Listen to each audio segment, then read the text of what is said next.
I'm Adam, and I'm talking to Elliot Brood. Do you guys mind introducing yourselves and what you play? Sure. I'm Mark. I mainly play banjo and guitar.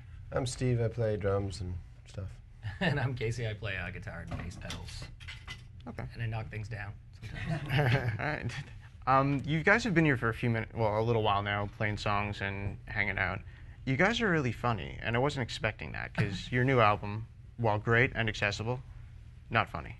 Yeah, no. Can you talk a bit about some of the themes, or did you want to argue that? No, I think that's pretty valid, actually, what you just said. So yeah. Can you talk about some of the themes of the album, the inspirations, anything that gives it that? There's a whole bunch of different inspirations. I don't know. Do you want to start? Maybe Casey, and then we'll come back. Yeah, I mean, I think it's a darker themed album. I think it has to do with age and war and things like that. So yeah, it's not really funny, I guess. Not ha-ha funny. But we're funny people in general. But I think we definitely write usually darker stuff. That's what we're into. We're into that kind of thing. But we like to present the music in a lighthearted way when we play live. I think for the most part, we like to make it like a what do you call it? I was going to use the word arousal, but that's not it. Rousing. Rousing is what I mean. That's, yes. Like an old time, like what's the church thing? Like a revival. Revival. Sure. You see? Yeah. There we go. That's what I'm talking about. Yes. Speaking of Not arousal, revival. I'm glad we cleared that up. Speaking of revival, sort of, this new album, it's your third. It's called Days and Tears. Yes. Is it just me, or is it a bit rockier, or at least more rock leaning? That's what we think, actually. We think it's probably our heaviest album yet. I mean, and I think that has to do with, the instrumentation. Casey bought an electric guitar and went crazy and kind of... Judas. Yeah. You know what? It kind of opened up the record for us, and I think took us in a different direction. And I think that's a pretty good thing. It's we don't want to just stay in one place. It's kind of we want to evolve, and we evolved. I think on this album as writers, I think we really kind of grew, and we kind of put ourselves in a different place, and it kind of that test. Hopefully, it worked out for the people that are going to listen to it. But I think it kind of pushed us as writers, and I think. Doing that, we got to get Steve back to his rocker roots too. Yeah, got to get the kick drum out, and he got to play some different stuff. So that kind of opened up, and then so it turned out to be a more rocky record. Not to say that there's not softer songs on the record, but sure. Do you mind if we talk about a few songs, maybe the inspiration behind them, what they're about, that sort of thing? Sure. The first track, Lindsay. That would be Casey. Yeah, that's kind of a. It worked out well that became kind of the first song of the record. It kind of opens up the story of the rest of the album, but it's essentially kind of a place in time where you're cleaning out your parents' house or something, or a childhood home you lived in, and kind of what it would be like to empty out the closets and clean the place out and throw the stuff out and keep what you're going to keep, and that whole process that I guess everyone probably goes through at some point. But that idea of having kind of a home that you then lose and then moving on from that. So that's essentially the inspiration for that one there. Yeah. The title of the song, is that Lindsay, Ontario? It is actually. I lived in a house there, and we rented it from some people who. I think we're only renting it to us because they couldn't afford to live there anymore. So they were kind of, when I met them the first time when we went to sign the deal or whatever, they were moving all their things out and throwing stuff to the thrift shop. So that was the inspiration for that whole idea there. But it also has to do with my home, and one day I'll probably have to do that at my parents' house, which would be horrible. But it happens. So it's that kind of thing. It's a mix of a bunch of houses I've lived in, I think. Interesting. That's one of two songs on the album that's named after a town in Ontario. Which sort of leads me to the next question. How much does being Canadian and or just what you've seen in Canada, being in Canada, influence your music, would you say?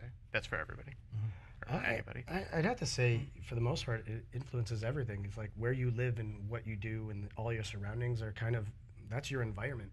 And it's like, you go to Georgian Bay, you go near Owen Sound, and you kind of take those spots in, and those affect you, you know what I mean? Like the crystal blue water of Georgian Bay, that's a pretty special place. But to be fair, Owen Sound was supposed to be called Whip My Hair, but it was taken by Will Smith's daughter, so we had to change it to Owen Sound. So. Funny thing is, though, it's kind of a blanket statement, too, for all bands, like, not, from Canada, from wherever they're from. Like, you ever hear a Swedish band try to play the blues?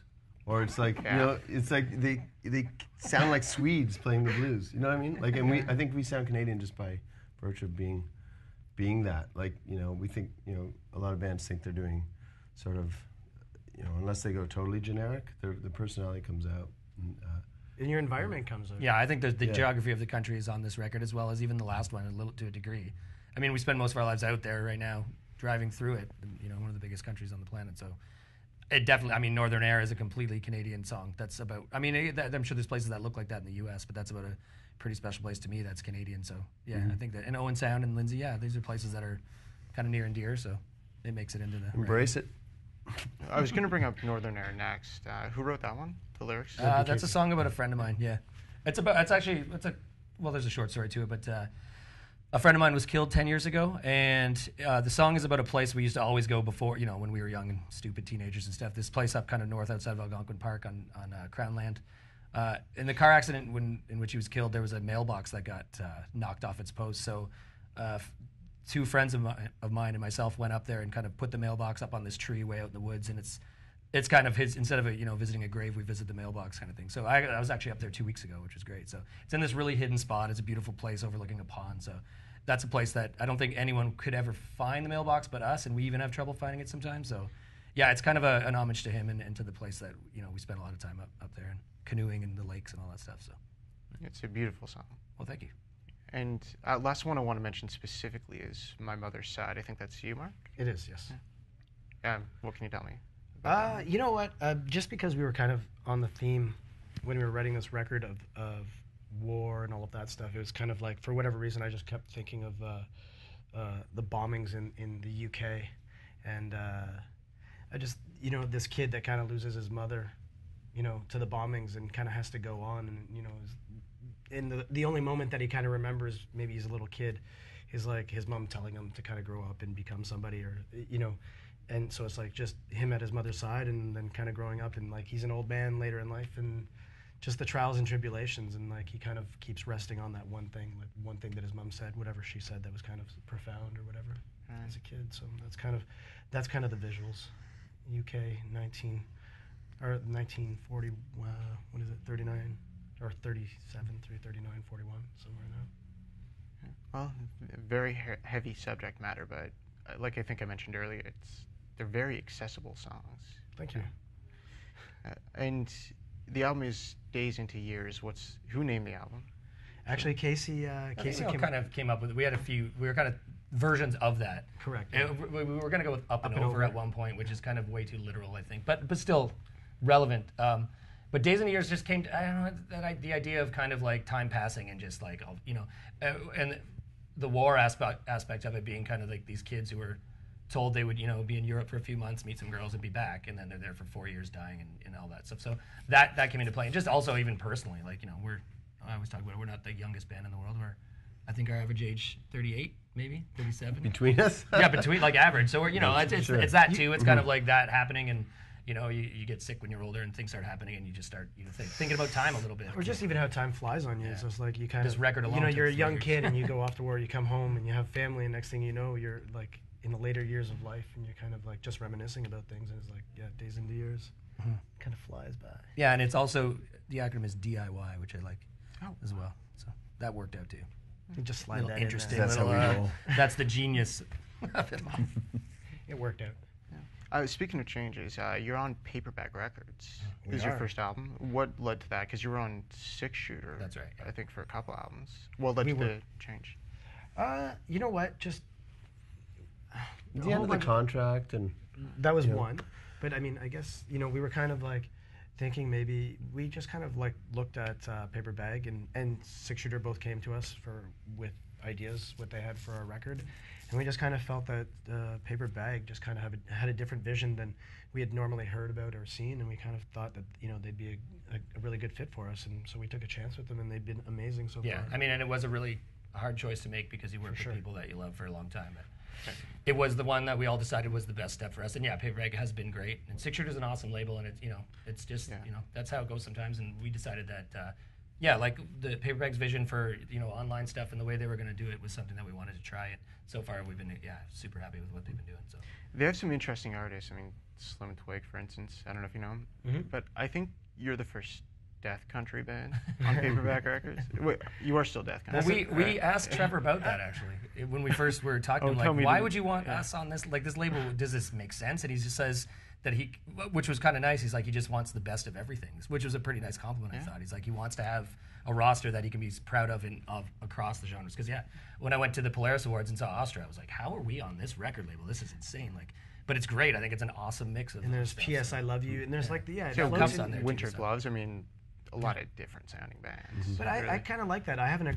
My taste varies as well. You know what I mean? I can go from Stereolab to Stevie Wonder to Jay Mascis to, you know what I mean? I think we all do. You know what I mean? So it's like to find a label that actually has that wide of a love of music as well is kind of more dear to our, more akin to our hearts, I should say.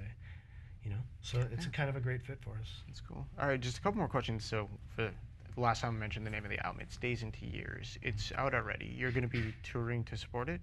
We are, yeah. We're touring Canada right now for until the beginning of December. So we're like heading out west, Ontario dates right now. Then we head out west at the end of the month, and then we're out east in late November. And and hopefully we get home and there and back and home safely. All right, so for somber music and arousing comedy, everyone should check you guys out. Yes, they should check us out. There's a secret stand-up routine at the end of the record that really lightens up I the picture mood it as after being the last very song. vaudeville. Yeah. Really. The giant hook comes out. Yeah. Last question, what are you guys listening to? Any musical suggestions? Or suggestions of I got one that came out the same day we did. It's Wilco. Yeah. The Whole that? Love. My God, that's a good Wilco record. never. I really like. Do they Yeah, play I really Death like Country? it. I Or? don't know. I don't know if they play Death Country, but they play pretty damn good music. Frontier. Yeah, I really like the name of their album actually, The Whole Love. The Whole Love. Where like I guess he got it from a confession. Like it's he watches like kind of TV shows with like kind of Law and Order and stuff like that. And so when somebody gives up all of the information, they get the whole love. And so Oh, really? that's I like, thought that was like kind of the whole truth, like based on that, kind of like the, you know. I heard it from his mouth. Really? Oh, I there just you go. found out the record was called that, so I don't know. Wow. Anyways, well, that's a great record. I'm not Okay. contesting. Spoon it. is always good. I love Spoon. And I think a lot of times we listen to a lot of our friends like the Sadies, Deep Dark Woods, and bands that sure. we come across. Weaker and- Thans. Yeah, Plants and Animals is one that's always in there, and yeah, just I don't know. You don't have to go very far, you know, with the people we know alone that make music to find something that's really good. So, yeah.